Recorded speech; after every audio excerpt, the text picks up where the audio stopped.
chat, así que comienzo la grabación. Para que podamos terminar el grupo 14. Bien, la clase pasada nos habíamos quedado en la mitad del ejercicio de los silicatos. Recordemos que dijimos que el silicio era el segundo elemento en un orden de abundancia en la superficie terrestre, en la corteza terrestre. Después del oxígeno era el segundo elemento abundante, y los encontramos por lo general en los silicatos. Dentro de la familia de lo que se conoce como silicatos, vamos a ver que hay una gran variedad, dependiendo cómo se combinan entre ellos. La unidad mínima o la base para formar los silicatos es el ortosilicato. En el ortosilicato tenemos al silicio unido mediante un enlace coordinado a 4 oxígenos. El silicio no puede formar enlaces pi con el oxígeno, y eso se debe a la diferencia de tamaños que hay en sus orbitales. El oxígeno es muy pequeño, y recordemos que para que se formen orbitales moleculares tiene que haber un tamaño semejante, con lo cual no puede, la superposición que hay de orbitales no es la correcta, no es la adecuada, por lo tanto no pueden formar enlaces pi. Entonces el silicio se coordina con el oxígeno, uniéndose a 4 oxígenos. Entonces en este caso cada oxígeno queda pendiente de un electrón para poder completar su octeto. El silicio lo completa, pero el oxígeno no. Esto es lo que conocemos como ortosilicato, y escribimos su fórmula: silicio oxígeno 4 con 4 cargas negativas, una por cada electrón que tiene sin compartir el oxígeno. A partir de allí podemos armar la familia de los silicatos.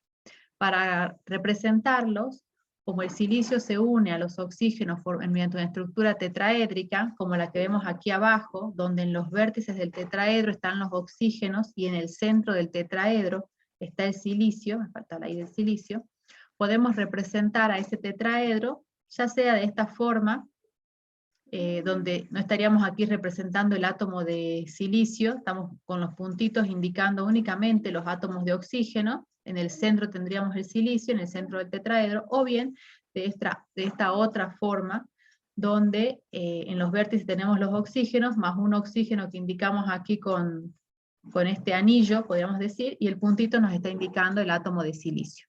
De esta forma, con la base del ortosilicato, comenzamos a formar la familia de lo que son los silicatos. Y para ello vamos a ver las imágenes que nos habíamos quedado en la mitad la clase pasada de ver.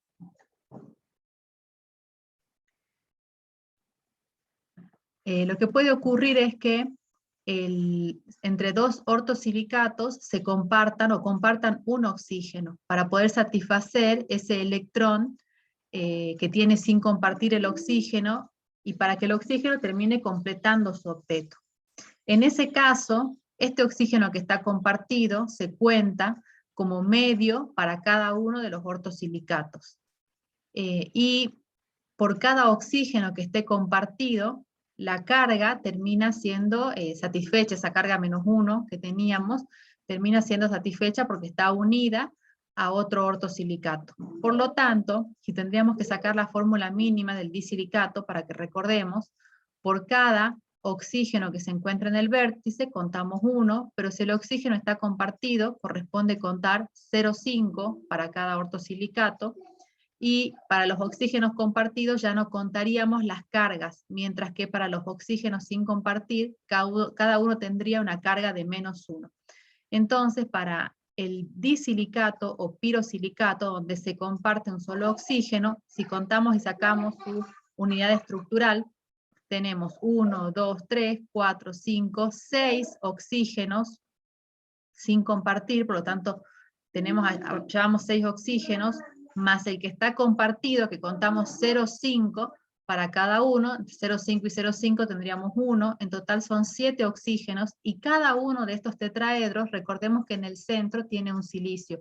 Por lo tanto, como son 2 tetraedros, son 2 silicios. Escribimos entonces silicio subíndice 2, oxígeno 7 de los 7 oxígenos, y tenemos que contar las cargas. Dijimos que por cada oxígeno que no esté compartido corresponde una carga de -1, y ya no corresponde contar cargas para el oxígeno que está compartido. Por lo tanto tenemos -1, -2, -3, -4, -5 y -6. La unidad estructural o fórmula mínima para el pirosilicato o disilicato es silicio subíndice 2, oxígeno 7 con menos 6 de carga. Bien, chicos, esto ya lo habíamos explicado en la clase pasada. Lo que puede ocurrir también es que los ortosilicatos compartan dos oxígenos, lo que pueden hacer formando un ciclo, a lo cual llamamos metasilicatos, o bien haciéndolo en forma de cadena lineal. Si lo hacen en forma de cadena lineal, lo llamamos piroxeno.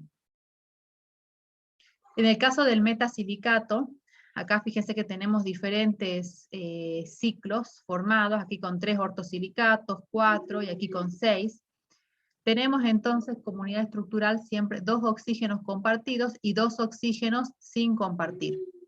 Y un silicato al medio. Entonces esta es la unidad estructural, corresponde colocar un silicio, son 2 oxígenos sin compartir, allí voy 2 oxígenos, y por cada oxígeno compartido cuento 0,5. Por lo tanto, 0,5 más 0,5 corresponde un silicato.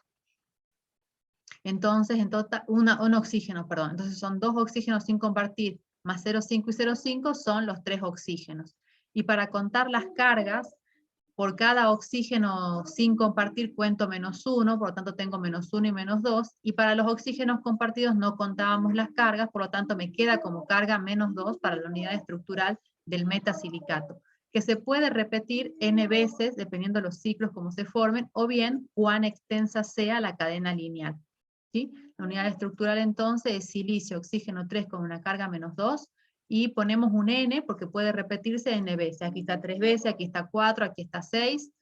Podrá formar ciclos de 8 o más grandes, y lo mismo si lo hacen en forma de cadena lineal. A partir de los piroxenos, que sería la cadena lineal donde están compartidos 2 oxígenos, podrían unirse 2 piroxenos para formar lo que se conoce como los anfíboles.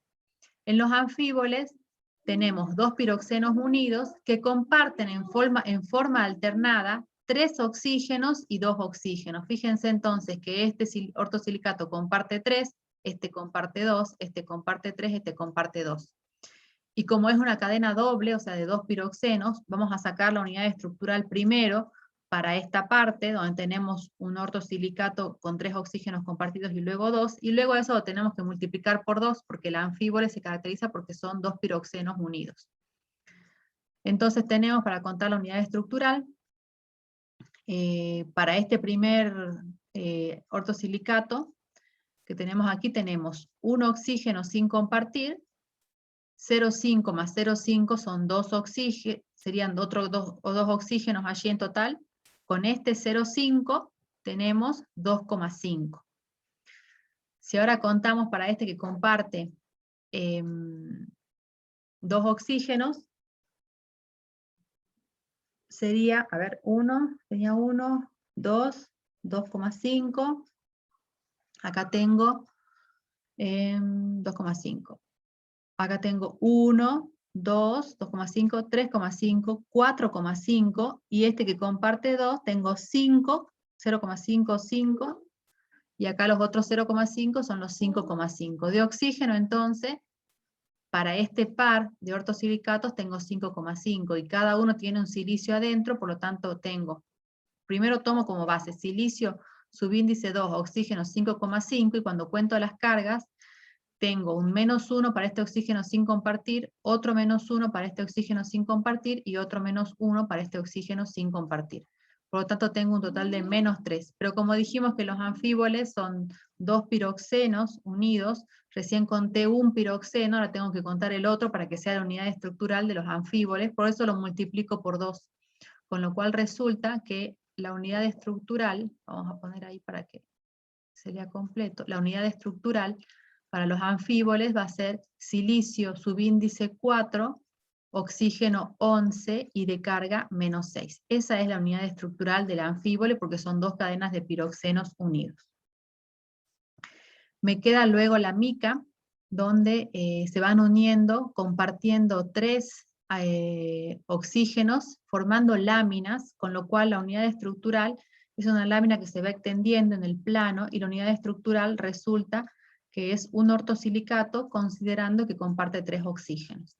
Entonces, de silicio colocamos uno solo, y de oxígenos tenemos uno sin compartir, y tenemos 3 compartidos. Por cada uno de esos 3 es 0,5. 0,5 por 3 es 1,5, más 1 que tenemos sin compartir son los 2,5. Y para contar las cargas, solo aportaría una carga menos 1, el único oxígeno que está sin compartir, por eso tenemos de carga menos 1. Y acá tendríamos que poner un subíndice n, que corresponde a las n veces que pueda llegar a extenderse la unidad estructural de las micas en el espacio, en el plano, perdón. Por último, tenemos la cristobalita, que es una cadena ya no en el plano, como las que venimos viendo, porque los anfíboros son en el plano, las micas también, los piroxenos. En la cristobalita se comparten en total, se comparten todos los oxígenos porque es una cadena tridimensional, ¿sí? Por lo tanto se extiende en el espacio. Es decir, que están todos los oxígenos compartidos. En el plano, tomemos si quieren que estoy indicándoles con el puntero del mouse, podemos compartir 3 oxígenos, y como se extienden en el espacio, tendríamos una lámina encima de lo que estamos viendo, que permitiría compartir el oxígeno de este vértice que estoy viendo. Por lo tanto, la unidad estructural va a ser el ortosilicato con sus 4 oxígenos compartidos. Entonces, sería silicio, un solo silicio. Como tiene los 4 oxígenos compartidos, es 0,5 por 4, me daría 2. Acá tendría que poner N. Pero su fórmula mínima o unidad estructural viene a ser, como tenemos escrito aquí, el dióxido de silicio. ¿Se entendió, chicos, cómo estimamos los... Se me cambió la hoja. ¿Se entendió, chicos, cómo estimamos los silicatos?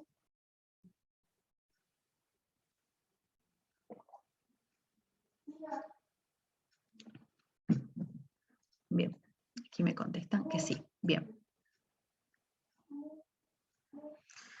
Bien, entonces, aquí nuevamente tenemos, fíjense en esta imagen, tenemos nuevamente la cadena de los piroxenos, los anfíboros, las micas. Bueno, acá ya tenemos los diferentes minerales que toman como las estructuras que estuvimos viendo, que es lo que vamos a hacer en el ejercicio. Otro silicato tridimensional son las zeolitas. Las zeolitas pueden emplearse como resinas para intercambiar iones. Cuando uno desea ablandar agua, suele utilizarse unas torres como las que tenemos aquí, rellenas de zeolitas, donde ingresa el agua dura. La zeolita retiene los iones calcio y magnesio, que son los que producen la dureza en el agua, y los intercambia por otros iones, como por ejemplo puede ser un ion sodio, con lo cual el agua sale ablandada, se dice, de ese tipo se llaman torres, y tiene un soporte, y dentro de ese soporte tenemos el sólido, en este caso es un relleno, que sería sólido. Ese sólido se denomina zeolita, es una resina, y puede emplearse entonces en una de las aplicaciones. Tiene otras aplicaciones también las zeolitas, pero esa es la más común. Se las emplea, por ejemplo, para deshidratar el alcohol. Vieron que ahora estamos con el tema de los biocombustibles, el alcohol, el etanol que nosotros utilizamos de curar, se obtiene del proceso industrial al 96%. Ese 4% restante es agua. Y para las naftas debe ingresar o debe emplearse con un 99,9%. Ese es el que se conoce como bioetanol, que escuchamos muy comúnmente, es un biocombustible. Entonces, quienes producen bioetanol ingresan alcohol al 96%, y el proceso consiste en eliminar ese 4% de agua, y ese 4% de agua puede eliminarse también empleando una membrana a base de zeolita. Se llama también tamiz molecular. El tamaño aquí de estos anillos tridimensionales que forman las zeolitas permiten retener la molécula de agua, y de esa forma entonces cumple esa función. Es otra aplicación de los silicatos. Son silicatos tridimensionales las zeolitas. El ejercicio 8 en realidad es lo que estuvimos razonando hasta ahora, porque nos pide que, teniendo en cuenta el número de vértices que comparte cada tetraedro, deduzcamos las fórmulas mínimas de los ortosilicatos, del disilicato, del metasilicato, de los piroxenos, del anfíbore, de la cadena doble de tetraedros, que son cadenas dobles de tetraedros, de las micas y de la cristobalita. Tenemos que graficar cada silicato, tenemos los gráficos acá, y la base, fíjense que son estos triángulos que yo les indiqué, cómo los vamos representando. Ahora, el punto 9, en el punto 9 tenemos que identificar para estas fórmulas, estas combinaciones que tenemos aquí, identificar el silicato correspondiente. Para ello, tenemos que tener en cuenta las fórmulas mínimas que acabamos de deducir. Fórmulas mínimas o unidades estructurales, ¿sí? Y para ello también tenemos que analizar entonces, fíjense que tenemos aquí, por ejemplo, esta es sencilla, tenemos el ortosilicato, y aquí tenemos que empezar a razonar, porque recordemos que anotamos las fórmulas mínimas o unidades estructurales encerradas entre paréntesis con un subíndice n, porque se repiten varias veces, ¿sí? Entonces podemos anotar acá, la voy a compartir yo la pizarra y las vamos anotando. Ahí estamos. ¿Dónde puse el lapicito? Entonces, fíjense cómo lo vamos a razonar.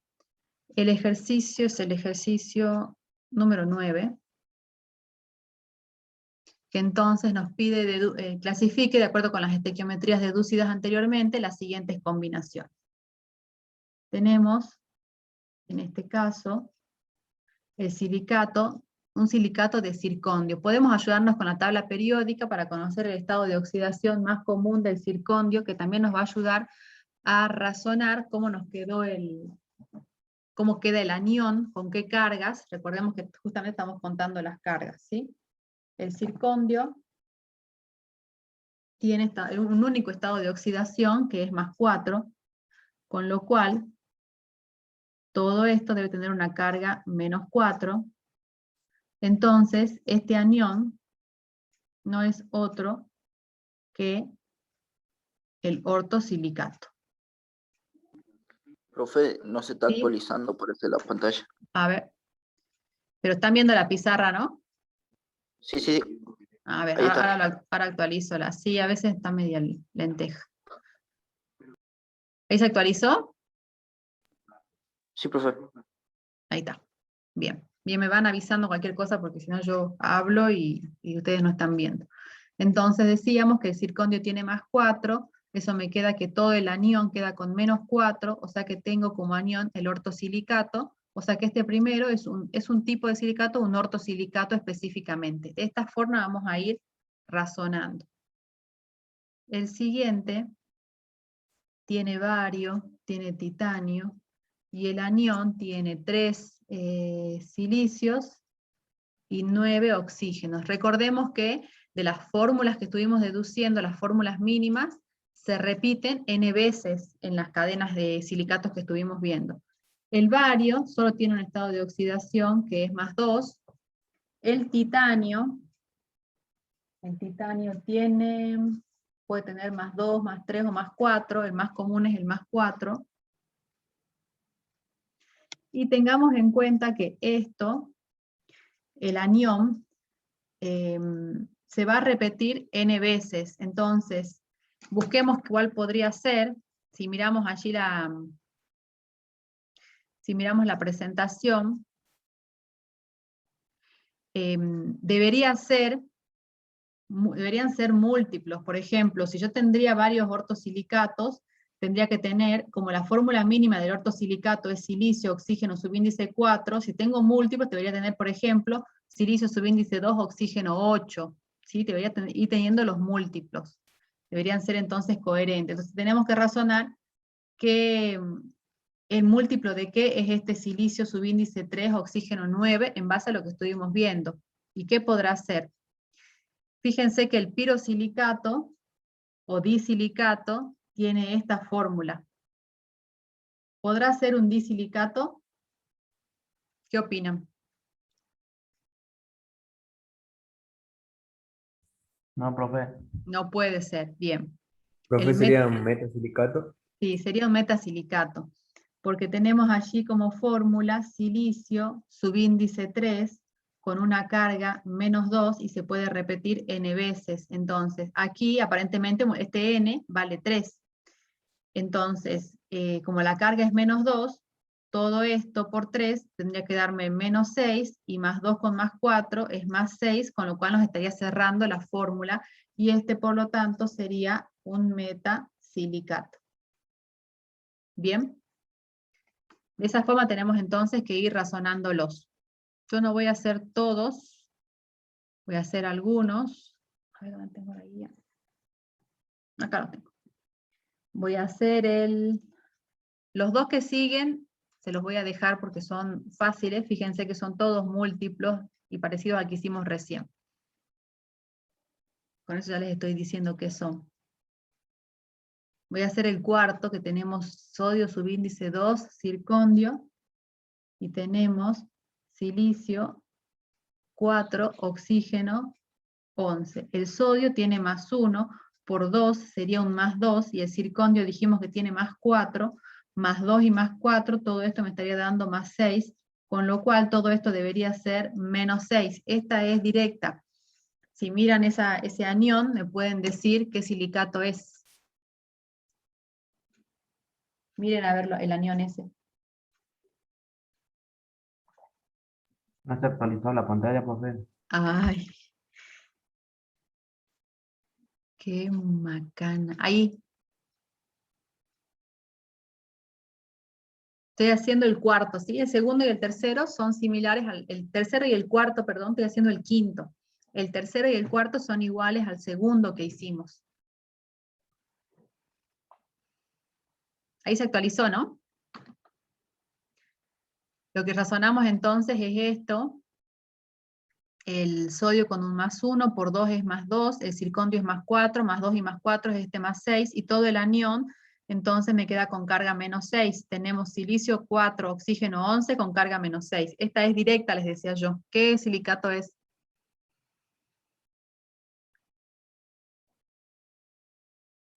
Anfíboles. Anfíbole.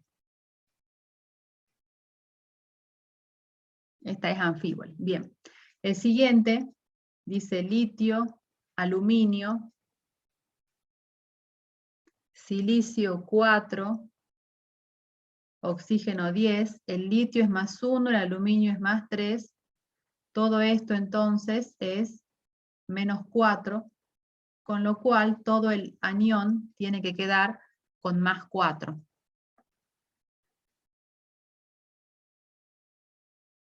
Y este sí Sería, es un múltiplo. ¿Cómo? sería al revés, digo, +4 y -4 del otro Ah, lado. sí, sí, gracias, gracias. Sería, todo el anión queda con -4. Bien, este sí es un múltiplo. A ver, razonemos qué podrá ser.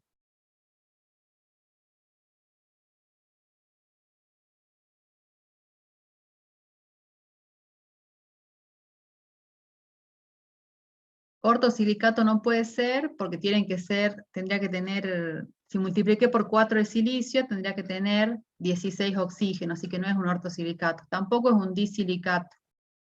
Tampoco es un metasilicato. Tampoco es un anfíbole. A ver acá, ¿qué me dicen? Es una mica, bien Nelson.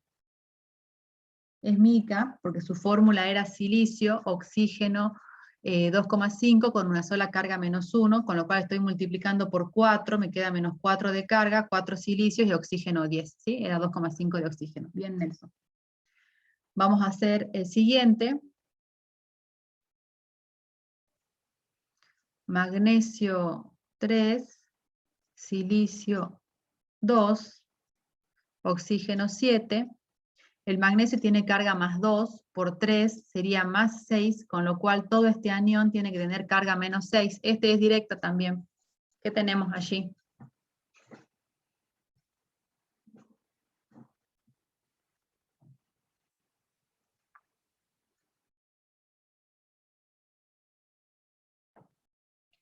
Una mica. No, no es... Ah, un disilicato. Estoy leyendo el mensaje anterior. Sí, es un disilicato o pirosilicato. Bien. Y el último también les queda de tarea para que lo razonen. Fíjense que están, me parece que la base es 3 de silicio. Pero bueno, los dejo para que ustedes lo vean. Es sencillo también es. ¿Puede actualizar la pantalla? Sí. Está lenta la conexión hoy. Ahí estamos. ¿Sí? Quedó entonces el disilicato.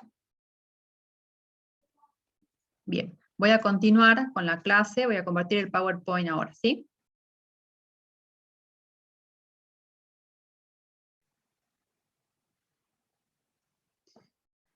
Ya hicimos entonces el ejercicio 9, comenzamos a hablar de los dos últimos elementos de la tabla del grupo 14, que son el estaño y el plomo.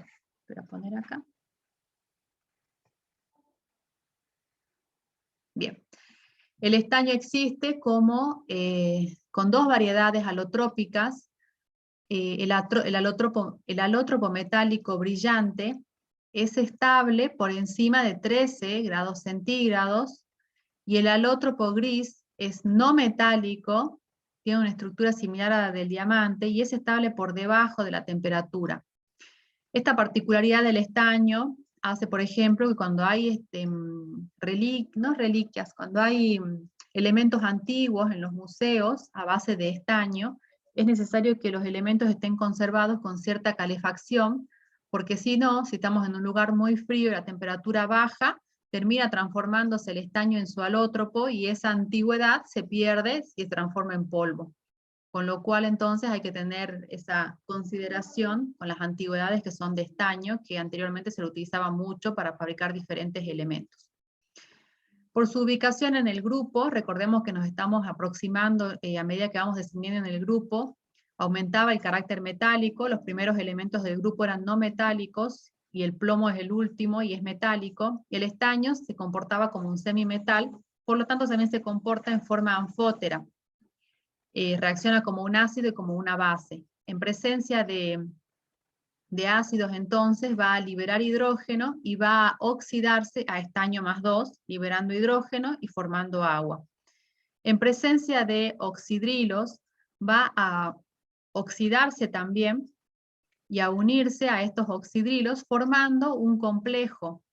Esto se debe al potencial iónico del estaño, que es lo suficientemente elevado como para atraer a los oxidrilos, en este caso a 4 oxidrilos, para formar un anión estanato, sería un anión complejo, y también liberando hidrógeno.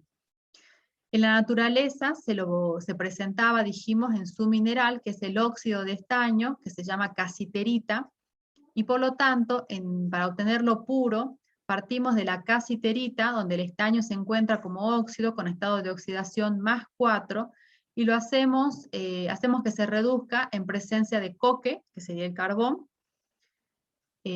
Reaccionando entonces el estaño, se reduce a estaño metálico, y el coque se oxida a monóxido de carbono.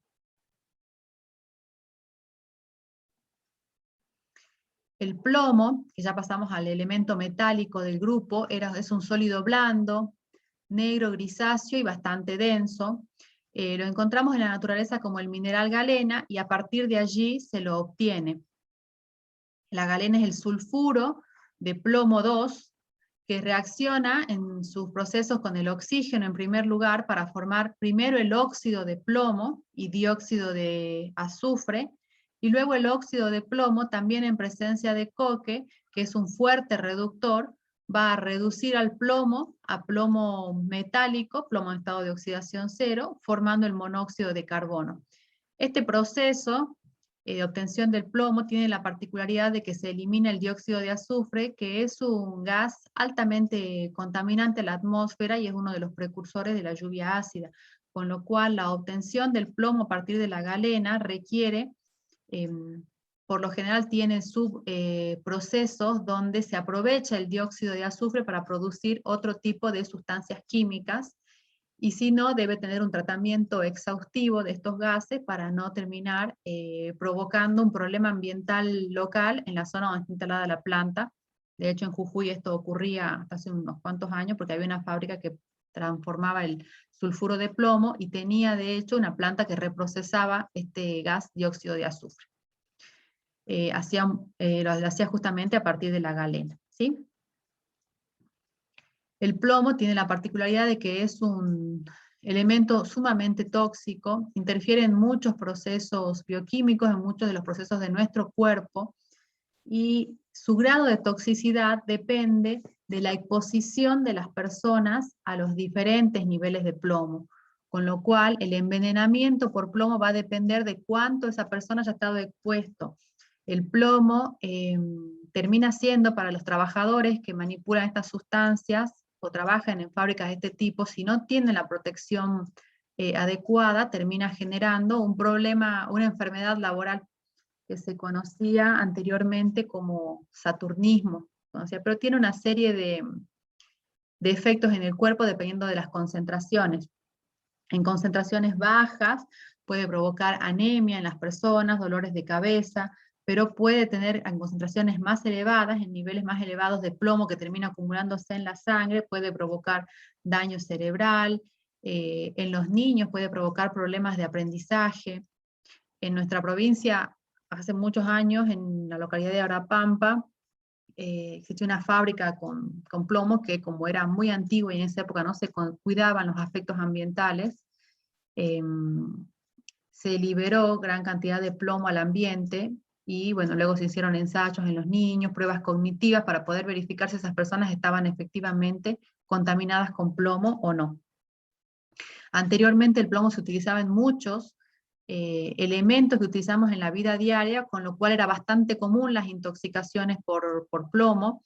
Se lo utilizaba en las cañerías. Hoy por hoy las casas que son bastante antiguas siguen teniendo cañerías de plomo, pero más bien está eso eliminado ya, porque se utilizan cañerías de PVC. También me aparecía plomo en las pinturas, las naftas venían con plomo, ya hace bastantes años que las naftas vienen libres de plomo. Y también, bueno, quienes fuman, el cigarrillo tiene una pequeña proporción de plomo, de forma tal que cuando uno fuma un cigarrillo estaría ingiriendo aproximadamente 1 microgramo de plomo, con lo cual puede llegar a tener algún tipo de consecuencia de este tipo también. Bueno, eso respecto del efecto del plomo en el organismo, que es una pregunta que en realidad está más abajo en la guía. Nos pedí en el ejercicio 10 que escribamos las ecuaciones químicas de las reacciones involucradas en la metalurgia del estaño y del plomo. Ambas son las que acabamos de indicar. La metalurgia del estaño, como es a partir del óxido de estaño, es bastante directa. Ambos reaccionan con coque, con carbono, para obtener el metal y monóxido de carbono, solo que el plomo requiere un paso más para pasar del sulfuro de plomo al óxido de plomo, y luego sí reaccionar con el carbono para dar el metal y el monóxido de carbono, con lo cual ya escribimos las dos reacciones químicas. El punto B me pide que son problemas de estequiometría empleando esas reacciones químicas. Dice qué cantidad de plomo puede obtenerse con 100 libras de un mineral, o sea, con 100 libras de galena, no, perdón, con un mineral que contiene 9,75% de galena, o sea, la pureza de ese mineral es de 9,75% de sulfuro de plomo, si el rendimiento del conjunto del proceso es del 92%. ¿Y qué cantidad de estaño puede obtenerse con 1000 libras del mineral que contiene 12,5% de casiterita, o sea, 12,5% del óxido de estaño, que es la casiterita? Bien, son problemas de estequiometría, los vamos a hacer, por lo menos a uno, son medio parecidos los dos. Así que vamos a compartir la pizarra.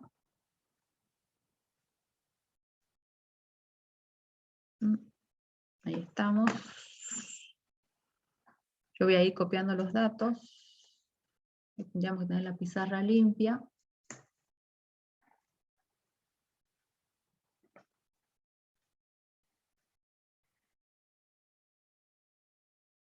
Bien.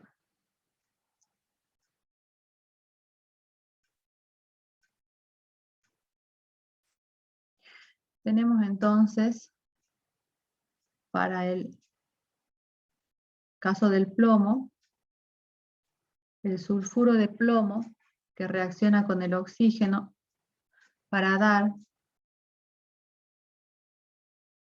el óxido de plomo y dióxido de azufre, Y luego el óxido de plomo reacciona con carbono para dar el plomo líquido y el monóxido de carbono. Este era gas, este es sólido, sólido, sólido, gaseoso y sólido. Bien, aquí lo tenemos con estequiometría. Bien, vamos a usar esa misma estequiometría, 2. Acá tenemos 3, aquí tenemos 2, y aquí tenemos 2. Lo teníamos así inicialmente igualado para, en realidad para poder simplificar y sumar las dos reacciones, que es lo que quiero hacer para obtener una reacción global y poder aplicar el rendimiento del proceso. Voy a dividir. Esta está igualada, tengo plomo, esta está igualada la de abajo. Acá me queda 3 medios, aquí me queda 1 y aquí me queda 1. Con lo cual entonces puedo eliminar el óxido de plomo. ¿Por qué acá puse óxido 2? O acá me comí el 2. No, ahí está. Puedo eliminar esto, el óxido de plomo, y la suma de la reacción total me da sulfuro de plomo con 3 medios de oxígeno con carbono,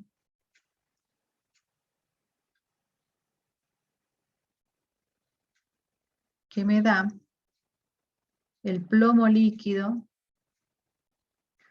el dióxido de azufre gaseoso y el monóxido de carbono. A ver si está igualada. Tengo un plomo, un azufre, un carbono. Tengo 2 oxígenos más 1 oxígeno, tengo 3 oxígenos. Y acá tengo 3 medios por 2, serían 3 oxígenos también. Bien, estaría igualada allí. Ahora sí vamos a anotar lo que me dice el ejercicio. Inicialmente tenemos un mineral, específicamente tenemos 100 libras de este mineral que tiene 9,75% de galena. Y queremos saber cuánto plomo podemos obtener de esto si el rendimiento del proceso es del 96%. Para hacer esto tenemos que transformar las libras a unidades que utilizamos normalmente, gramos o kilogramos, porque tenemos que calcular moles, y los moles son gramos mol, ¿sí? Entonces tenemos que pasar esto, las unidades. La equivalencia es que una libra equivale a 0,454 kilogramos, con lo cual las 100 libras en kilogramos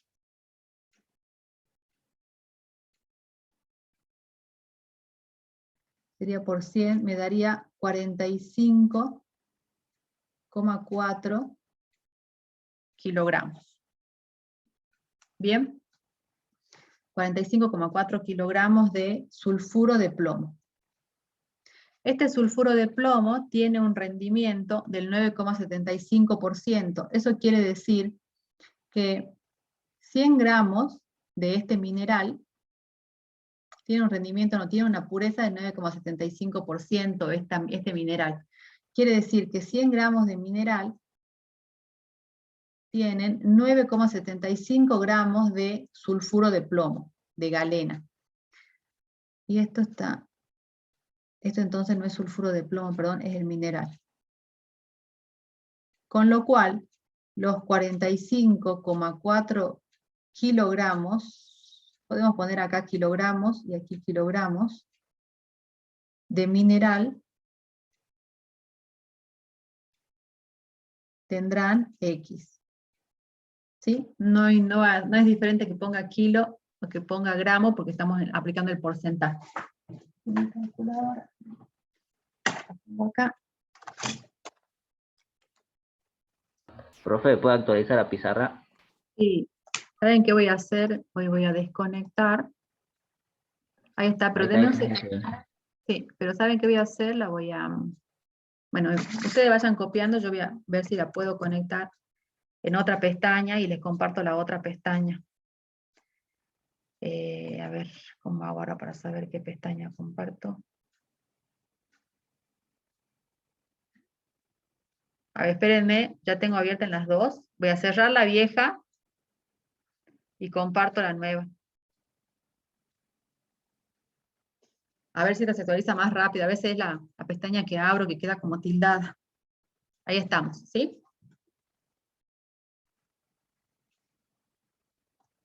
Tenemos 45.4 por 9.75 dividido 100. Nos queda 4,443, voy a redondear, kilogramos de sulfuro de plomo. Entonces, las 100 libras de ese mineral tienen 4,43 kilogramos de sulfuro de plomo. Y ahora sí tenemos que aplicar la estequiometría de la reacción. Para ello, yo con otro color voy a calcular las masas. Tenemos que sacar la masa del sulfuro de plomo y la masa del plomo. La masa molar del sulfuro de plomo es de 478,4. A ver, la masa del plomo, si no tengo mal, es de 207. No, yo la tengo multiplicada por 2, pero es 239,2. ¿Y por qué tengo 2 acá? No tenía mal mi resolución. Bien, esta masa es de 239,2 gramos. ¿Sí? Gramo o podemos ser kilo. Y la masa del plomo es de 207,2. Y si quieren, la podemos llevar a kilos directamente. Con lo cual, y aquí reaccionan mol a mol. Por lo tanto, 239,2 podemos llevarlo de gramos a kilogramos, ¿no? No hay problema con eso. Kilogramos del sulfuro de plomo producen 207,2 kilogramos de plomo líquido. Los 4, ay, no sé qué le apreté al lápiz que está tildado. 4,43 kilogramos de sulfuro de plomo, que acabamos que tiene ese mineral, será X. Entonces tenemos 4,43 por 207,2 dividido 239,2 igual a 3,84. 3,84 kilogramos, y acá no me voy a escribir porque estoy en el límite, kilogramos de plomo. Me vuelvo a escribir acá, 3,84 kilogramos de plomo. Y esa sería la respuesta al ejercicio. El ejercicio pedía la cantidad de plomo que podía obtenerse con 100 libras de un mineral, que, no, todavía no es la respuesta, me falta aplicar el rendimiento, de un mineral que contiene el 9,75% de galena. Esas 100 libras de mineral entonces equivalen a 45,4 kilos del mineral, y en esos 45,4 kilos del mineral hay 4,43 kilos de galena, que es el reactivo o el sulfuro de plomo que va a participar en la reacción. Si la reacción tendría un rendimiento del 100%, 3,84 kilos de plomo, que es lo que acabamos de calcular, sería la respuesta final. Pero eso no va a ser el plomo que se obtiene porque el rendimiento del proceso es del 92%, con lo cual a esos 3,84 los vamos a multiplicar por 0,92. Y eso me da 3,53. Entonces acá esto vamos a poner aplicando el 92% de rendimiento. Resulta que la masa que vamos a obtener de plomo es de 3,53 kilogramos. Y esta sí es la respuesta final. Voy a borrar el encerrado de esto.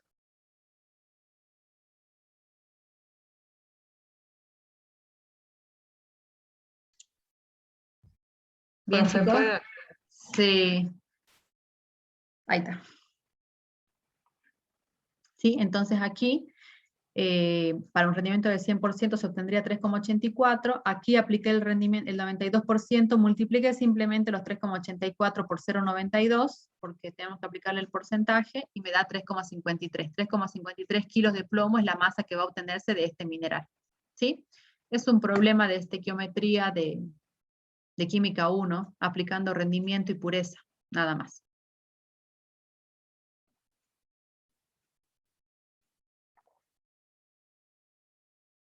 Bien, chicos.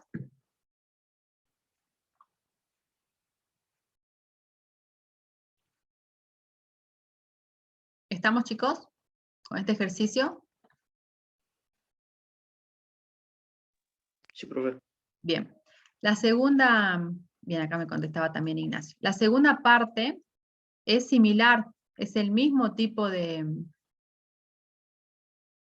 ejercicio, solo que vamos a aplicar a la ecuación de la metalurgia del estaño, a partir del sulfuro de estaño, que es una sola ecuación.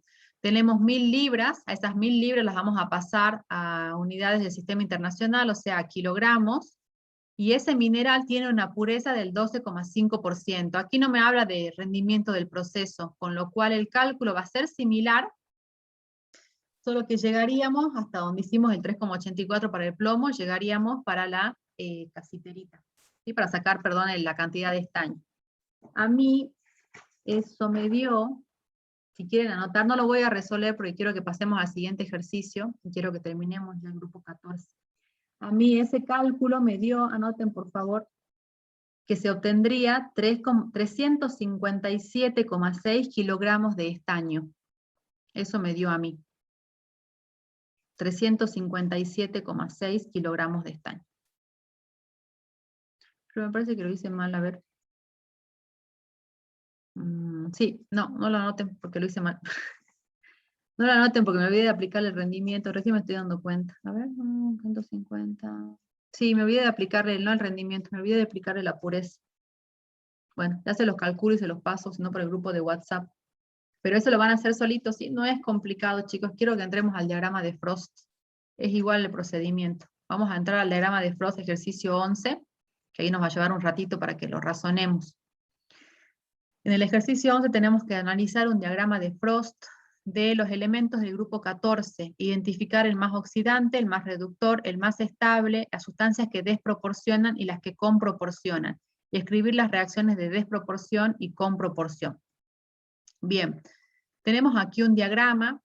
Ustedes ya están familiarizados con el diagrama de Frost porque hicieron diagramas de Frost más sencillos en lo que vienen viendo, ¿no? No hicimos en grupo ni 1 y 2, pero hicieron en hidrógeno y hicieron algo en el grupo también, en el grupo 13. Pero de todos modos vamos a recordar un poco el diagrama de Frost, en qué consiste. En el diagrama de Frost representamos las tendencias a oxidarse o a reducirse de diferentes especies. En el eje de las Y representamos la energía libre. La representación en el eje de las Y viene de la ecuación donde relacionamos la energía libre con el potencial de reducción. Delta de G igual a menos el número de moles por la constante de Faraday por la diferencia de potencial o por el potencial. Con lo cual acá representamos energía libre de Gibbs sobre constante de Faraday, que es un valor constante, o bien menos el número de moles por diferencia de potencial o potencial, que sería la otra parte de despejar ese término, ¿sí? Por las dudas, para que no esté yo hablando al aire, lo que les estoy diciendo es que el eje de las Y viene de esta expresión. Podemos representar energía libre de Gibbs sobre constante de Faraday, o bien menos el número de moles de electrones que se gana o que se pierde por el potencial, ¿sí? De reducción sería. Eso es lo que tenemos representado en el eje de las Y. En el eje de las X representamos los números de oxidación. Estos números de oxidación siempre hay que prestar atención cuando estemos viendo diagramas de Frost, porque en las bibliografías los pueden tener en diferentes sentidos. Aquí tenemos, fíjense que cómo va, en algunos sentidos tenemos, en algunas gráficas tenemos creciente el número de oxidación, pero acá lo tenemos en sentido decreciente, más 4, más 2, 0, menos 2, menos 4, ¿sí? Y eso entonces va a cambiar el cómo razonamos a la especie más oxidante y más reductora, por eso les hago la aclaración. No hay que aprenderse la regla de memoria que esté más arriba, más a la derecha, la pendiente positiva o negativa, hay que razonarlo según el diagrama que tengamos, porque si no vamos a cometer errores. Fíjense que, como les decía, aquí tenemos energía libre de Gibbs, con lo cual recordemos que las reacciones espontáneas son las que tienen un valor de energía libre de Gibbs negativa. Aquí cada punto me está indicando una especie. Cada par de puntos, podríamos decir que me indica o bien una oxidación o bien una reducción, ¿sí? Y vamos a analizar las pendientes de estos pares de puntos unidos para poder saber si esos procesos son espontáneos o no. A ver si me siguen y si les sirve esta explicación. Yo me detengo en esto porque por ahí noto cuando hacemos más consultas presenciales que a veces se aprenden reglas de memoria, si entran al Rainer, este diagrama está tomado del Rainer, entonces el Rainer no hace la explicación y directamente les dice el que está más arriba, más a la derecha, y van a entrar a otro libro con la escala del eje de las X en el otro sentido y van a razonarlo diferente y lo van a razonar mal. Fíjense, por ejemplo, este punto. Aquí tenemos, fíjense que en el estado de oxidación cero y para una energía libre cero, siempre tenemos el elemento con estado de oxidación, bueno, cero, el elemento en su estado, el elemento puro, digamos. Y con los otros estados de oxidación vamos a tener el elemento combinado. En este caso, esta línea de trazos me está representando los diferentes estados de oxidación. Miremos, por ejemplo, el silicio. Aquí fíjense que tengo entonces el silicio 0 y aquí tengo el silicio con estado de oxidación más 4. Esta gráfica va en el sentido de la reducción, porque si yo avanzo en el eje de las X, el número de oxidación va a disminuir. Con lo cual, si yo voy en el sentido de la reducción, fíjense, y tomo este par de puntos, silicio más 4 y silicio 0, y quiero analizar si esta reacción es espontánea o no, fíjense que en el sentido de la reducción, estaría reduciendo al silicio, el reactivo es silicio en estado de oxidación más 4, y el producto es silicio en estado de oxidación 0. ¿Sí? Si yo quiero razonar el delta de G para esta reacción que estoy aquí considerando, el pasaje del silicio más 4 al silicio 0, mi estado final, el delta de G recordemos que son estados finales menos iniciales, mi estado final es 0 acá, de energía libre de Gibbs. Y mi estado inicial sería, de lo que leemos aquí, supongamos menos 3,5, ¿sí? De energía libre de Gibbs.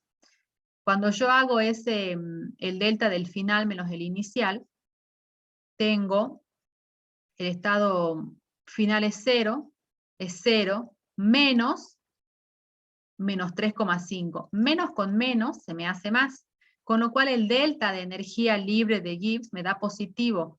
Es decir que el silicio, de silicio más 4 a silicio más 0, esa reacción tiene un delta de G positivo. En otras palabras, esa reacción no ocurre. En otras palabras, el silicio no se va a reducir a silicio 0. Esa reacción no es espontánea. ¿Qué reacciones son espontáneas en esta gráfica? ¿Cómo voy a mirar? A esto voy con cómo voy a mirar la pendiente. Van a ser reacciones que tengan las pendientes negativas. Esas serían las reacciones espontáneas. Fíjense, por ejemplo, la del plomo. El plomo, acá de plomo más 4 a plomo más 2, si mi producto es el plomo más 2, mi estado final es el plomo más 2, tiene una energía libre de Gibbs prácticamente es 0, fíjense. 0 menos 2,5 me da menos 2,5. Entonces la reacción del plomo al plomo más 2, del plomo más 4 al plomo más 2, tiene una energía libre de Gibbs negativa, con lo cual es espontánea.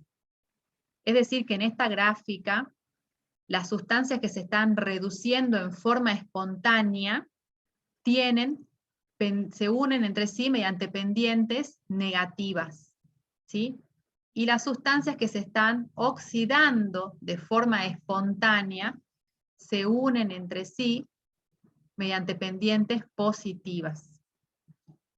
Si el plomo más 4 pasa de plomo más 2, se reduce espontáneamente. Si el plomo se reduce espontáneamente, es un agente oxidante, recordemos eso, es un agente oxidante. Con lo cual, si nosotros en esta gráfica queremos ver quiénes son los mejores agentes oxidantes, vamos a mirar todas las pendientes positivas. Y de todas las pendientes positivas, la pendiente más empinada, que en este caso va a ser la del óxido de plomo con el plomo más 2, me va a dar la mayor diferencia de energía libre de Gibbs y por lo tanto la reacción más espontánea, porque la mayor diferencia de energía libre de Gibbs va a ser el valor de energía libre de Gibbs más negativo para aquellos que tienen pendiente negativa. No sé si se entendió o los mareé con las pendientes. Lo que quería llegar con toda esta explicación es que en este diagrama, que tenemos que buscar la sustancia más oxidante va a ser la sustancia que se reduzca espontáneamente con mayor energía libre de Gibbs. Las sustancias que se están reduciendo espontáneamente en este diagrama van a ser las que tienen pendientes positivas. Puede ser del plomo más 4 al plomo más 2, puede ser del estaño más 4 al estaño más 2, puede ser el carbono de carbono 0 a carbono menos 4, pero de todas esas pendientes positivas que estamos mirando, puede ser también el silicio a silicio más 4, pero de todas esas pendientes positivas que estamos mirando, la más positiva, la más empinada, es la que pasa la que tiene del al óxido de plomo más 4 al plomo más 2. Con lo cual, Profe, ¿sí? así serían pendientes negativas que no por cómo está el gráfico. Negativas, sí, perdón. Pendientes negativas para la sustancia más oxidante. Pendiente negativa para la sustancia más oxidante. Y pendientes, sí, yo dije positivas, ¿no? Antes dije bien negativa, pero en esta última parte me tilde y dije positivas. Entonces, de las pendientes negativas, sería la que sea más negativa, la mayor pendiente negativa que tengamos. Gracias por corregirme. La mayor pendiente negativa, entonces, va a ser la que tiene el plomo más 4 al plomo más 2. El plomo más 4 se reduce espontáneamente a plomo más 2, y a costa de reducirse, oxida a otra sustancia. Por lo tanto, en esta gráfica es el mejor agente oxidante. El mejor agente oxidante porque su delta de G, su delta de energía libre de Gibbs, es el más grande de todos los que se están reduciendo en esta gráfica, ¿sí? Y es el más grande porque su pendiente es la más empinada. Con este mismo criterio tenemos que buscar la sustancia más reductora. La sustancia más reductora va a ser la que se oxide con mayor facilidad. Y son allí, sí, las pendientes positivas, que hace rato primero lo dije bien, y después al final empecé a hablar de pendientes positivas, no sé por qué. Entonces ahora ¿Sería sí... el silicio, entonces? Sí, sería el silicio, puede ser el silicio, acá tendríamos también el germanio, el hidruro del germanio, que también tiene pendiente positiva, pero la más empinada de todas es la que une el silicio en estado de oxidación 0 al silicio más 4. Entonces la sustancia más reductora es la que se oxide de forma más espontánea, que sería en este caso el silicio 0. ¿Sí? Luego la sustancia más estable la vamos a mirar en el diagrama, si la sustancia que se encuentre más abajo o con menor energía libre de Gibbs, que en este caso sería el dióxido de silicio. Y tenemos que buscar las sustancias que desproporcionan y comproporcionan. Que una sustancia desproporcione quiere decir que la sustancia se oxida y se reduce a la vez. En el diagrama las vamos a indicar porque van a ser 3 puntos y el punto del medio se va a encontrar por encima de los puntos que se encuentran en los dos extremos. En otras palabras, podemos unir los 2 puntos de los extremos y el punto del centro se queda por arriba de esa línea de unión.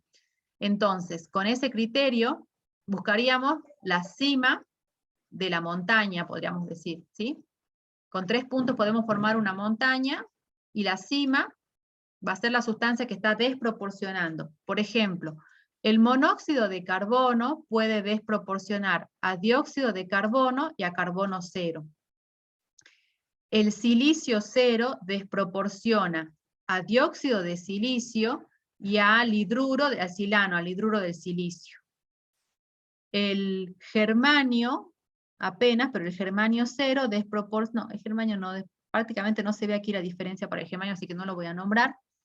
Después tengo aquí el plomo, que está aquí en el puntito 0, desproporciona al plomo más 2, y al plomo más 2, no desproporciona, no tengo de este lado el plomo. Entonces solamente son el monóxido de carbono a dióxido de carbono y a carbono 0, y el silicio a dióxido de silicio y a silano.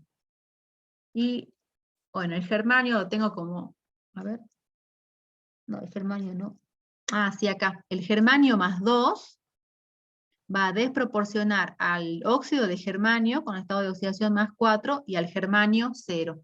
Esas serían entonces las especies que desproporcionan. Una especie que se oxida y se reduce a la vez. Luego, ahora vamos a sacar las reacciones de desproporción. Como voy a sacar el diagrama, quiero que terminemos de razonar.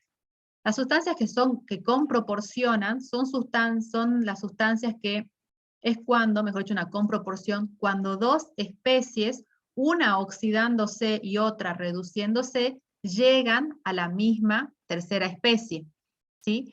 En el diagrama lo indicamos porque estaría en los valles.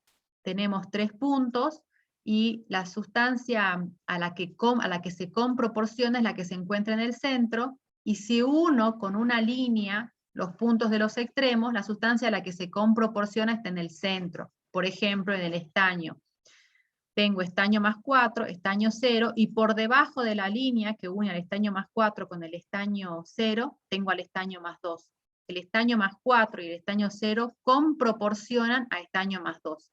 El estaño más 4 se reduce a estaño más 2 y el estaño 0 se oxida a estaño más 2. Ahí tendríamos una comproporción. También tenemos una comproporción con el plomo. El óxido de plomo, el plomo más 4 y el plomo 0 comproporcionan al plomo más 2. ¿Y dónde más tendremos una? Creo que son esas dos nada más. ¿Y qué más tengo acá? El plomo, el estaño. Ah, tengo el monóxido de carbono. No, acá, bueno, sí, acá puede ser el monóxido de carbono con el metano. Si uno aquí el punto del monóxido de carbono con el metano, me queda el carbono 0 en el medio, monóxido de carbono y metano comproporcionan a carbono 0. ¿Sí? Entonces aquí me dicen qué sustancias desproporcionan y comproporcionan. Vamos a escribir las reacciones. Yo voy a sacar primero lo que leo de la gráfica, y luego vamos a igualar. Las reacciones de comproporción se deben igualar con el método de ion-electrón que estudiaron en Química 1, dependiendo en qué medio se encuentre el diagrama, que los de Frost los van a encontrar en medio ácido o en medio básico. ¿Sí? Vamos a sacar todas las reacciones de desproporción y comproporción, y voy a igualar una de cada una. Y ya estoy tarde porque pensé que grupo 14 me iba a llevar 45 minutos, y me está llevando más. Pero bueno. Bien. Ahí tienen que estar viendo la pizarra, chicos. Vamos a sacar entonces las sustancias que desproporcionan. Desproporción. Yo recomiendo anotar primero lo que vemos en el diagrama, sería monóxido de carbono, que pasa a dióxido de carbono y carbono. Germanio más 2, que pasa al óxido de germanio, al más 4, y al germanio 0. Y el silicio, que pasa al dióxido de silicio y al silano. Yo recomiendo primero sacarlas así, y luego hacer la igualación. ¿Sí? Acá estas zonas de desproporción, tendrían que estar viendo la pizarra, díganme si no se les actualiza. Y vamos a igualar una de ellas.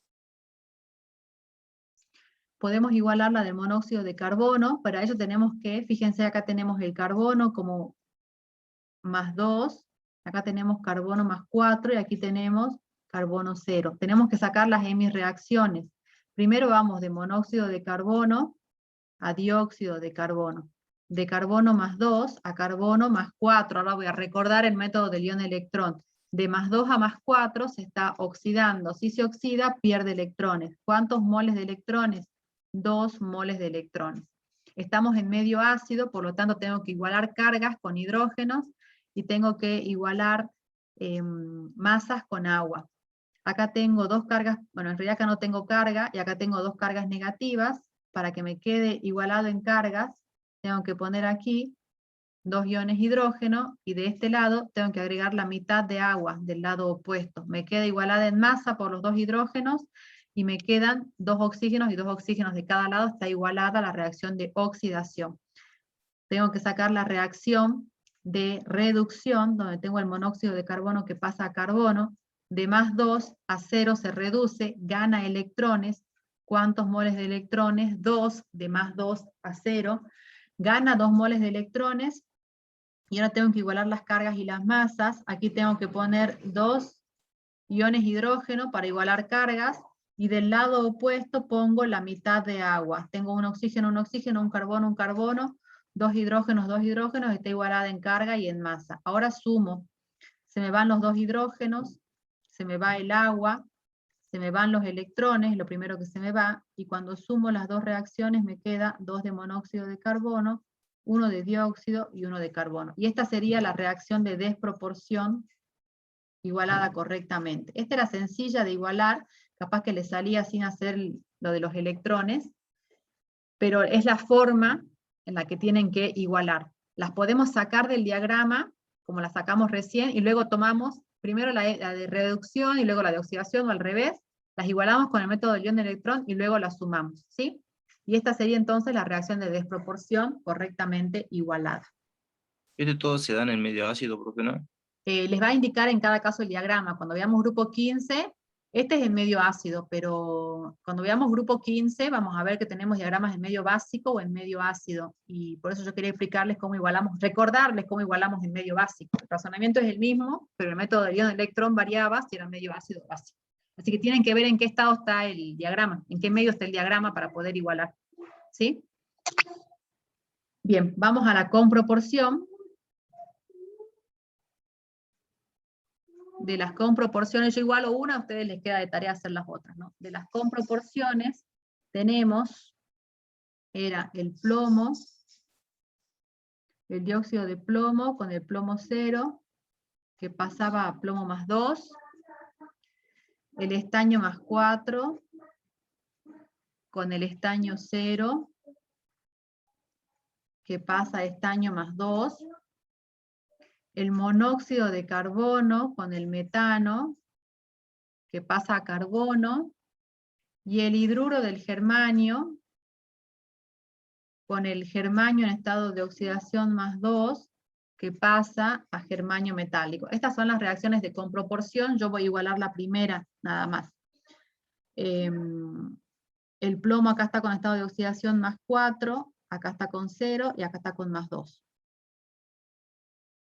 Ay, no sé qué le toqué al lápiz, y ahora me escribe como si estaría en carta. Ahí está. De plomo +4 a plomo +2 se está reduciendo, gana electrones. ¿Cuántos moles de electrones? 2 moles de electrones. Ahora tengo que igualar las cargas. De este lado tengo 2 cargas positivas y de acá tengo 2 negativas. Por lo tanto aquí tengo que poner 4 iones hidrógeno para que neutralice las 2 negativas y me sume 2 positivas más para que esté igualada en cargas con el otro lado. Y del lado opuesto que pusimos hidrógeno ponemos la mitad de agua. Me quedan 2 oxígenos, 4 hidrógenos, un plomo y un plomo, está igualada. Ahora el óxido de plomo, ahora el plomo 0, este es más fácil, que pasa a plomo +2, está oxidando, pongo los 2 moles de electrones y me queda igualada en carga ya. Cuando sumamos, se me van los 2 moles de electrones, y me queda 4 iones hidrógeno más el óxido de plomo más el plomo metálico, que me da 2 de plomo +2 y 2 de agua. Esta es la reacción de comproporción, una de las reacciones de comproporción igualada. Les queda a ustedes igualar las restantes. ¿Sí? Recordar el método del ion electrón. ¿Por qué son 4 iones hidrógeno?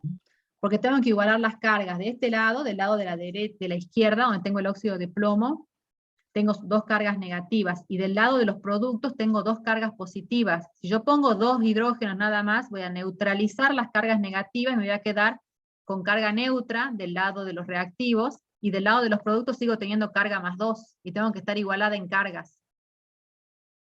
Entonces tengo que sumarle 2 iones hidrógenos más para que del lado de los reactivos me quede una carga más 2, que es la carga que tengo del lado de los productos. Bien, profe, gracias. Repasemos el método del ion-electrón. Esto no es química 2, es química 1. Por eso lo hago así rápido, ¿sí? Pero ya cuando hagamos los otros diagramas de Frost que nos quedan en todos los grupos, ya se van a acordar, no se preocupen. Bien, estamos entonces en la presentación ahora, ya terminamos el grupo 14. Hicimos el diagrama de Frost, tenemos ahora que razonar para el caso del plomo. Una de las aplicaciones más importantes del plomo es el hecho que se lo utiliza en las baterías. Tenemos que escribir las reacciones en el ejercicio 12, las ecuaciones químicas de la descarga y la carga de la batería de un auto, y luego vamos a pensar aquí, dice un acumulador de plomo entrega 174,6 amperes durante 1,2 segundos. Ese es lo que entrega al arranque de un automóvil, y nos piden el peso del plomo necesario para esa operación, suponiendo que hay 6 células idénticas conectadas en serie. En la batería tenemos, también recordemos algo aquí de electroquímica, ánodo y cátodo. Tenemos un ánodo de plomo y un cátodo de óxido de plomo inmersos en un electrolito que es una solución acuosa de ácido sulfúrico. Esa es la batería del auto. La batería entonces tiene esta forma, fíjense, aquí las celestes son los ánodos, que son plomo metálico, y las grises son los cátodos, que son óxidos de plomo. En el funcionamiento normal de la batería, en el ánodo el plomo se estaría oxidando, porque en los ánodos se produce la oxidación, y en los cátodos la reducción. Eso se mantiene. El plomo metálico del ánodo va a reaccionar con el sulfato y va a formar el sulfato de plomo, oxidándose a plomo más 2, pasando de plomo 0 a plomo más 2 y liberando 2 electrones. En el cátodo, el óxido de plomo gana esos 2 electrones en presencia del sulfato y del medio ácido, forma también sulfato de plomo y agua. Por eso se dice que la batería se sulfató. Cuando se dice que se sulfató y vemos un sólido depositado, es sulfato de plomo correspondiente a esta reacción. La suma del ánodo con el cátodo de las dos reacciones me daría plomo metálico, óxido de plomo, en medio ácido con los aniones sulfato, que no sé por qué no me salen pintados los 4, que me da el sulfato de plomo y el agua. Acá en el ejercicio me pide que escribamos las reacciones de carga de la batería. Cuando se produce la carga en la batería, lo que se hace es entregarle corriente para que se produzcan las reacciones inversas. Cuando funciona normalmente la batería, se va descargando, y estas reacciones que ocurren son las que permiten transformar esta energía química en energía eléctrica y permitir el arranque del motor. Estas reacciones que estamos viendo, que serían espontáneas, ¿sí? En realidad con la energía que... Sí, serían reacciones espontáneas. Cuando necesitamos cargar con la energía en realidad que tiene la batería acumulada, en realidad es eso. Cuando necesitamos cargar la batería, necesitamos invertir la reacción química, es decir, hacer que en el ánodo ocurra la reacción inversa de sulfato de plomo a plomo metálico, y en el cátodo de sulfato de plomo al óxido de plomo. O sea que las reacciones de la recarga de la batería van a implicar invertir la reacción química con un voltaje externo, aplicando un voltaje externo. Eso es lo que hacemos normalmente cuando recargamos la batería. La vamos a escribir, pero simplemente son las reacciones inversas que ven aquí, y vamos a hacer el cálculo que es aplicando la ley de Faraday de una electrólisis. Entonces, las ecuaciones de carga, ahí tendrían que estar viendo la pizarra.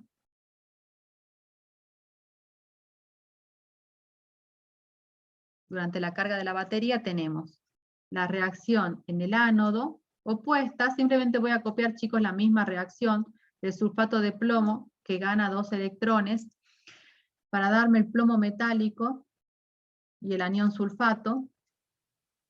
Este es sólido, este es acuoso, este es sólido. Y en el cátodo, la reacción también inversa del sulfato de plomo sólido con agua, que me da el óxido de plomo sólido en presencia de sulfato, en presencia del medio ácido, que acá va un 2, un 4, perdón.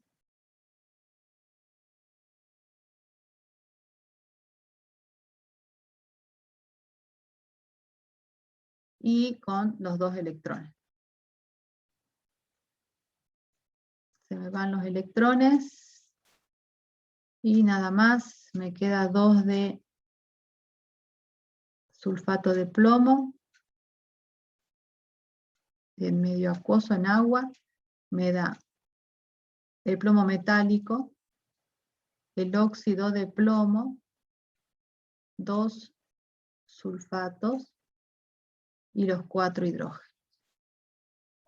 Los 4 iones de hidrógeno del medio ácido. Y esa sería la reacción de la carga de la batería, ¿sí? La segunda parte del ejercicio me dice, un acumulador entrega, voy a anotar aquí la intensidad de corriente, 174,6 amperes durante un tiempo de 1,2 segundos, y calcule el peso del plomo necesario para esta operación. Supongan que hay 6 células idénticas conectadas en serie. El dato de las 6 células me permite decir que es la batería normal que está funcionando, ¿sí? Entonces, para eso tenemos que aplicar la ley de Faraday. Estoy en la pizarra. La ley de Faraday decía que la masa de la sustancia que se deposita, que se disuelve, era igual al producto de la intensidad de corriente por el tiempo, por el peso equivalente de la sustancia que se esté depositando sobre la constante de Faraday. Tenemos la intensidad de corriente, tenemos el tiempo, tenemos que sacar el peso equivalente. Como la pregunta en concreto es, el peso del plomo necesario para esa operación sería el peso equivalente del plomo propiamente. Entonces, el peso equivalente del plomo va a ser igual a la masa atómica del plomo sobre la cantidad de electrones involucrados en la reacción de óxido-reducción, que serían la cantidad de moles de electrones, porque esta es masa molar, que serían 2 moles de electrones, o sea, sobre 2. Por lo tanto es los 207,2, que es la masa de un mol de átomos de plomo, dividido 2, o sea que el peso equivalente del plomo es 103,6 gramos por equivalente gramo. O sea que aquí reemplazando tengo 174,6 segundos por 1,2 segundos por los 103,6 gramos por equivalente gramo, dividido, disculpen la improlijidad con el signo de división, que tendría que ir en medio del signo igual, los 96.500 coulombios, que corresponden a la constante de Faraday, que es coulombio por equivalente. Amper por segundo, acá puse mal la unidad, este es amper, perdón. Amper por segundo es coulombio, equivalente con equivalente, y me queda la masa en gramos. Entonces la masa me daba a mí de ese cálculo 0,225 gramos de plomo. Ese sería el resultado. Ahí está. Por último, para terminar, me estoy demorando el doble de lo que pensaba demorar. Vamos a hablar la última preguntita, es una pregunta teórica, las vamos a decir brevemente.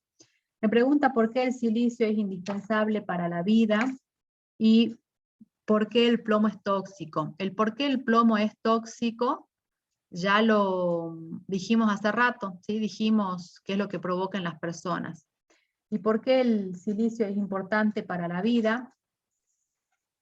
Tiene que ver porque El silicio, tenemos que tener algo de silicio en nuestro organismo, porque el silicio inhibe efectos tóxicos de metales, por ejemplo, como el aluminio, previene la intoxicación del ion aluminio en el cuerpo. Se supone que esto se debe a que el silicio se termina combinando, si llegaría a introducirse algo de aluminio que es tóxico para nuestro cuerpo, que podría ser uno que podría sospechar de algún recipiente de aluminio, que tiene algún ion aluminio, si llegaría a ingresar a nuestro cuerpo en ciertas cantidades, en ciertas concentraciones, sería tóxico, pero la función del silicio allí es combinarse con el aluminio. Lo que se estima es que forma un silicato de aluminio que es insoluble y que por lo tanto termina evitando que el ion aluminio se mueva a través de nuestro cuerpo, provocando una intoxicación. Se combinaría primero con el silicio, formando un silicato de aluminio que es muy insoluble, por lo tanto no estaría circulando por nuestro cuerpo. También, bueno, podemos usar el dióxido de silicio en forma de lo que se conoce como piedras de atomea para proteger las plantas de algunas afectaciones, hablando de la importancia del silicio en la vida y en los animales. Y también el polvo de cualquier roca silícica recientemente formado, el polvo de silicio, sería una roca que yo acabo de partir, el polvillo que se genere, no el dióxido de silicio, por ejemplo, que es la arena del mar, sino de una roca recién partida. Cuando recién se parte, puede llegar, como los silicatos son tan insolubles, y llegarían a ingresar a nuestro cuerpo en cantidades elevadas, ese polvo puede provocar una enfermedad que se conoce como silicosis. El riesgo de una persona que contraiga esa enfermedad sería una persona que trabaje expuesta a silicio recién formado, por ejemplo, en algún lugar donde se rompa, se parta piedra, ¿sí? Y bueno, es una enfermedad que en realidad en principio a nivel laboral es bastante poco común ya, pero que hace muchos años era muy común. El silicio se depositaba en el interior de los pulmones, formando un silicato que se quedaba de por vida y la persona comenzaba a tener dificultades respiratorias, con lo cual le generaba una incapacidad laboral, ¿sí? Pero hoy por hoy eso está en principio controlado con las medidas que se tienen en un ambiente laboral frente a una situación así, porque es un problema ya conocido. Bien, con eso terminamos la unidad de grupo 14, chicos, son las 11:22. Los dejo descansar 8 minutos hasta las 11:30 para que cambiemos el chip y comencemos con el grupo 15. ¿Sí? Así que voy a detener acá la grabación para terminar con grupo 14 con una sola grabación y comenzar una nueva con grupo 15, ¿sí? Enseguida.